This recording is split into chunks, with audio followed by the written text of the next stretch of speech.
সাথী সাথী ও মা কই গেল সাথী ওই সাথী সাথী রে কি হইছে? হ্যাঁ, এত ডাকাডাকি করো কেন? সারাদিন খালি সাথে সাথে, কি সমস্যা? কি তোমারে ডাকবো না কারে ডাকবো আর কি হইছে সেটা কও আগে। কি তুমি সমস্যা? স্যার আমার কেউ আছে? বুঝলাম তো, কি হইছে কও। কি হয়েছে তুমি আমার শরীরের অবস্থা তুমি দেখতে পারতেছো না? দেখতাছি তো, এখন আমি কি করবো? দেখতেছো তো তুমি বুঝো না? কই একটু পানি দিবা মাথাটার মধ্যে, কই এক দুইটা টিপে দিবা মাথাটার মধ্যে, চুলটি টানে দিবা, একটু ভালো লাগবে না? তুমি আসো তোমার মডেল লইয়া। আমি এত শখ করে বিয়া করছি তোমারে, প্রেম করে বিয়া করছি, আর তুমি আমার কলিজার টুকরা ছিল, আর তুমি এই কাজটুকু করতে পারো? আমি এখন অসুস্থ বিছনায় শুয়ে আছি, তুমি একটু খেয়াল রোজনা আমার রাখো। আর চুপ করো তো, সবসময় খালি মাথার কাছে খালি জ্ঞানর জ্ঞানর জ্ঞানর জ্ঞানর। বাল সংসার এক মানে শান্তি আর ভাল লাগে না, সারাক্ষণ খালি সাথী এইটা করো এইটা করো এইটা করো। এই সংসার থেকে মনে আমি যাইতে পারছি, আমি মরেও না। বাবার বাবার আল্লাহ এত হায়াত দিছে, তা মরে না। এত অসুখ বিসুখ সারাদিন কমায় কত কি, তারপর মরে না। তুমি এটা কি বলতেছো? আমি মরে তো মরে কি কইতাম আমি? ঠিকই তো কইছি আমি। তোমার কি মাথা ওটা ঠিক হয়ে হ্যাঁ, আমার মাথা ঠিক আছে। তুমি মরলে আমি বাঁচি, আমি একটু শান্তি পাই। আমি ঠিক আছে, তুমি মরলে আমি একটু শান্তি পাই। একটা ভালো কিছু করে মনে করো যে আরাম আছে থাকতে পারবো, বুঝো নাই? ঠিক আছে, বুঝতে পারছি। এখন আমি অসুস্থ দেখে তুমি এগুলো বাহানা ধরতেছো, আমি বুঝে ফেলছি। আমার বন্ধু বলছিল রে দোস্ত রে, তুই তো বিয়ে করছস, তোর পস্তাই তুইব। এখন আমি তার কথাগুলো অনুভব করতেছি, তার কথাগুলো ঠিক আছে। যাও, তোমার যেটা করার দরকার তুমি করো। হ্যাঁ যাও, শুয়ে থাকো। যাও। মরেও না, বাবার বাবা এত হায়াত। আমি মরলে তুমি শান্তি, আমি মরলে তুমি শান্তি, তাইলে তো নাগর দৌড়াইতে পারো। আরে ভাই, শুনলাম কয়দিন ধরে তুই খুব বড় অসুস্থ। দোস্ত তুমি আইছো? হ্যাঁ ভাই কইস না ভাই, একটা তুই যে কইছিলি এই কথাটাই সত্যি হলো। আজকে আমার কবলে এই লড়া দোষে আমার, আমি অসুস্থ হয়ে পড়ে থেকে আমার বউটা আমার প্রতি নজর রাখে না ভাই। কি করছ তুই? তুই বিশ্বাস কর ভাই, আমার পরিস্থিতি খুব খারাপ এখন, আমি মরতাম আমারে বলে এটা। থাক, তুই মনে কষ্ট নিস না দোস্ত। শুন, তোর বউ খুশকম না অনেক, তোর চিকিৎসা আমি করবো। তোর দুস্থ এখন বাইসে আছে, তুই কি চিন্তা করস? তোর যা করা লাগে আমি করবো। সত্যি কথা হ্যাঁ আমি কইতাছি, চল তুই আমার সাথে চল, তোর তোর চিকিৎসা আমি করবো। চল। আল্লাহ, এই যে এতগুলো টাকা দিছি, কেন দিছি জানো? কেন?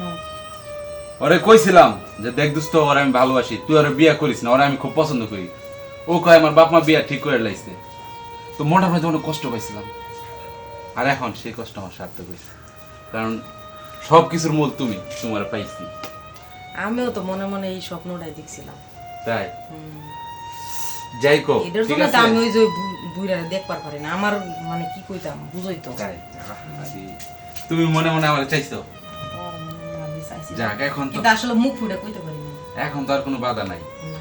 মনে করো ওই শালায় তো প্রতিবন্ধী, হ্যাঁ। তা মোটামুটি এখন সুস্থ হয়েছে, আমার টাকায় হয়েছে। খুব টাকার অহংকার দেখায় বিয়ে করছিল। আমার কয় তোর কি আছে, ওর বিয়ে করতে অনেক টাকা লাগবো, টাকাতে বিয়ে করতে। তখন তো আমার টাকাটা তুই চিকিৎসা হইলি সব। যাক, দূর ওই সাবজেক্ট বাদ দেওয়া হয় না, তোমার আর আমার সাবজেক্ট। হ্যাঁ সেটাই, এখন ও বাদ। আর সামনে আমাদের দিনগুলি কিভাবে সুন্দর হইব সেটাই তো চিন্তা ভাবনা। এই চিন্তা করব, ঠিক আছে? তোমার নিয়া ওই যে বাজারের পাশে যে জমিটা আছে, বাহ বাহ দোস্ত বাহ। তুমি এই জায়গায় আর দোস্ত তুই চুপ করো বন্ধু, তুই দুর্বলতার সুযোগ নিয়ে এই ব্যবহারটুকু করলি। আজকে আমি এই দৃশ্য দেখার আগে আমার মৃত্যু হলো না কেন দোস্ত? তোরে আমি আমার জীবনের চেয়ে বেশি ভালোবাসতাম, আর তুই, আমি অসুস্থ ছিলাম আর তুই আমারে খান্দে করে লয়ে আরে গেছিস দোস্ত আসলে চিকিৎসা করতে। দোস্ত রাগ দোস্ত, তোর আর এই অনুভূতি আমার মন ভরবে না। আমি খুব কষ্ট পেয়েছি দোস্ত। তুই হচ্ছে আমার গলা টিপে মেরে ফেলতে, তাহলে আমার আর দুঃখ থাকতো না দোস্ত। কারণ তোকে আমি আমার জীবনের চেয়ে বেশি ভালোবাসি। এই ডাইনিটা থেকে আমি তোরে বেশি বিশ্বাস করি। বিশ্বাস কর দোস্ত, এরে কিন্তু আমি একটু বিশ্বাস করি না। আজকে তুই আমার মারপেটের ভাইয়ের থেকেও তোরে আমি বিশ্বাস করি, কিন্তু তুই আমার এই বিশ্বাস রাখলি না দোস্ত। থাম দোস্ত, খুব বড় বড় ডায়লগ দিতি, আমারও চ্যালেঞ্জ করছিলি। তোর অনেক টাকা পয়সা, তোর বলছিলাম যে আমি ওরে ভালোবাসি, তুই ওরে বিয়ে করিস না। আমার চ্যালেঞ্জ করে তুই বিয়ে করলি। আজকে কি হইলো? আমার টাকা দিয়ে তুই সুস্থ হইছ, আর তোর বউরে আমি বুক করতেছি, আমার বিছানায় নিছি আমি। আরে বেমান, তুই এটা আমার আগে বলতি, তাহলে এই এই পরিস্থিতি আমি দেখতে হতো না। আমি তোরে আগে দিয়ে দিতাম। তোরে আমি একটা কথা বলেছি যে তোকে আমি আমার নিজের ভাইয়ের থেকে বেশি বিশ্বাস করতাম। আরে এটাই তুই যে ভাবতি যে সে আমার ছোট ভাই, তাহলে তুই তো ওরে বিয়ে করতি না। শোন দোস্ত, আর তোমাকে একটা কথা বলি, যা হয়েছে এখানেই শেষ, সমাপ্ত। কারণ তুমি তার প্রতি আকৃষ্ট, সে তোমার প্রতি আকৃষ্ট। আমাকে তুমি জাস্ট এই পুতুল খেলার মতোই ভেবেছো, এটা আমি বুঝতে পেরেছি। তো তোমার দিয়ে আমার সংসার হবে না, তুমি এখানে থাকো, আমি চলে গেলাম। দোস্ত তুই রাখ। শোন, আমি কারো ব্যবহার করা টিস্যু দ্বিতীয় ব্যবহার করি না, ঠিক আছে? তোমার জায়গায় তুমি থাকো।